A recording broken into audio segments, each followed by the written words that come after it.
السلام عليكم ورحمة الله تعالى وبركاته. مرحبا بكم في حصة جديدة من حلويات خديجة. اليوم إن شاء الله سنقوم بتحضير صبلي بمذاق الكراميل. صبلي لذيذ جدا وبكمية كثيرة. أترككم مع المقادير وطريقة التحضير. سوف نحتاج إلى 125 جرام من الزبدة من أصل حيواني. سوف نحتاج إلى 350 جرام من الدقيق الأبيض أو دقيق الحلويات. نحتاج إلى بيضة واحدة وإلى 100 جرام من السكر البودرة أو السكر الثقيل، ونحتاج إلى قليل من المربى للتزيين، ثم نحتاج إلى ملعقتين كبيرتين من الحليب مركز محلى على شكل كراميل. إما نشتري العلبة جاهزة للحليب مركز محلى على شكل كراميل، وإما نطهو العلبة العادية للحليب مركز محلى في طنجرة الضغط لمدة ساعة حتى يتحول الحليب مركز المحلى العادي إلى حليب مركز محلى على شكل كراميل. ثم نحتاج إلى 80 جرام من اللوز المجروش. في إناء نضع البيضة ثم نضيف لها الحليب مركز محلى ملعقتين محلى على شكل كراميل، نخفقهم قليلا، ثم نضيف السكر البودرة أو السكر الثقيل ونستمر في الخلط.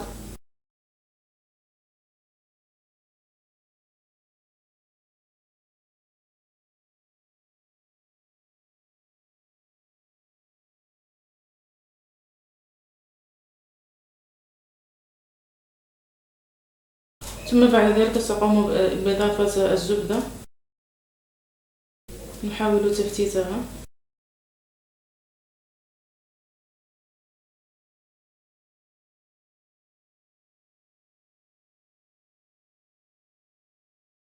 وهنا سوف أعجن باليد كي أدمج الزبدة جيدا مع المكونات.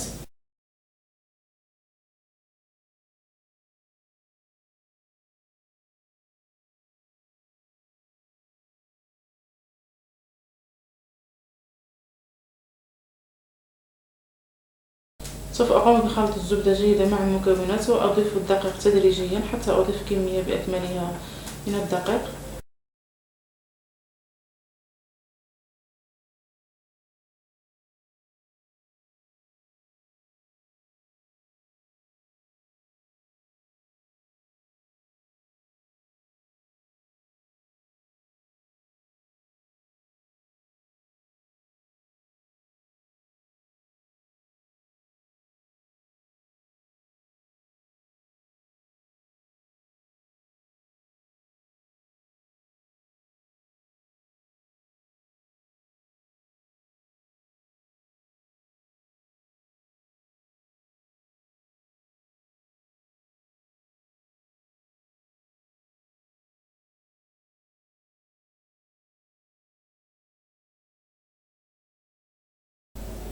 بعد أن تفصل الدقيق بكمية دقيق أكملي، هذا هو العجين المحصل عليه. كما ترون العجين جدا لين وطري. سوف أقوم بتغطيته ببلاستيك غذائي وأقوم بإدخاله إلى الثلاجة. نتركه على الأقل مدة ربع ساعة حتى يبرد العجين، ثم بعد ذلك نقوم ببسطه.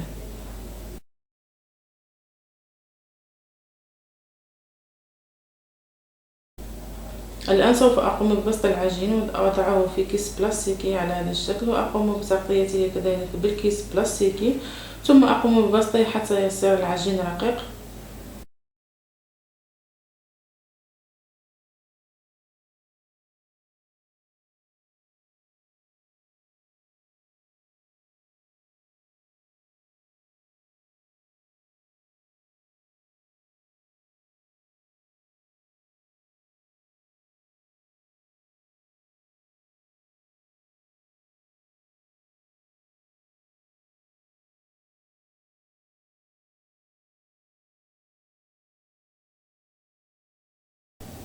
بعد ترقيق العجين سوف أقوم برشه قليلا من الدقيق كي يسهل عليه طبعه بواسطة القطاعة.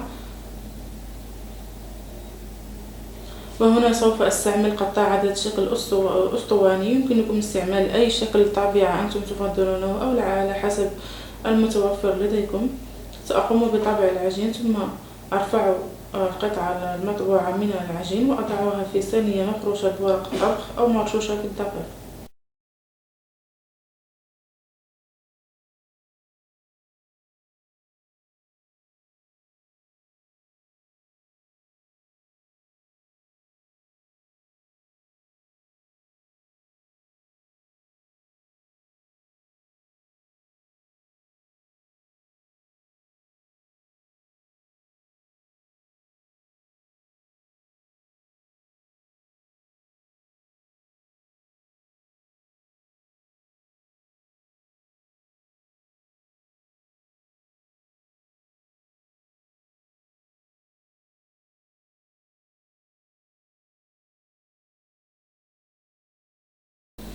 الآن بعد أن قمت بطبع الحلوى سوف أخذ المربى وأقوم بخفقه قليلا بالشوكة،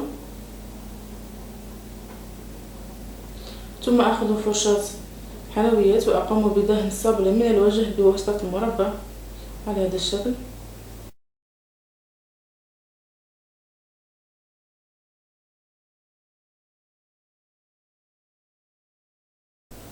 ثم فوق المربى أضع قليل من اللوز المجروش، أستمر على هذه الطريقة حتى أنهي الصبلي أو العجينة المتوفرة لدي، وأقوم بإدخالها إلى الفرن على 180 درجة.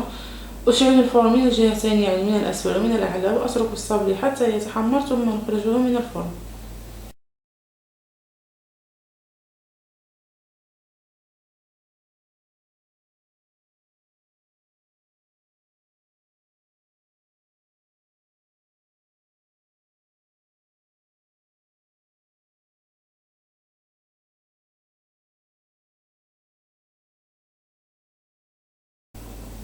وهذا هو الشكل النهائي للصبلي. كما ترون شكله جميل ويعطينا كمية كثيرة وكذلك مذاقه لذيذ.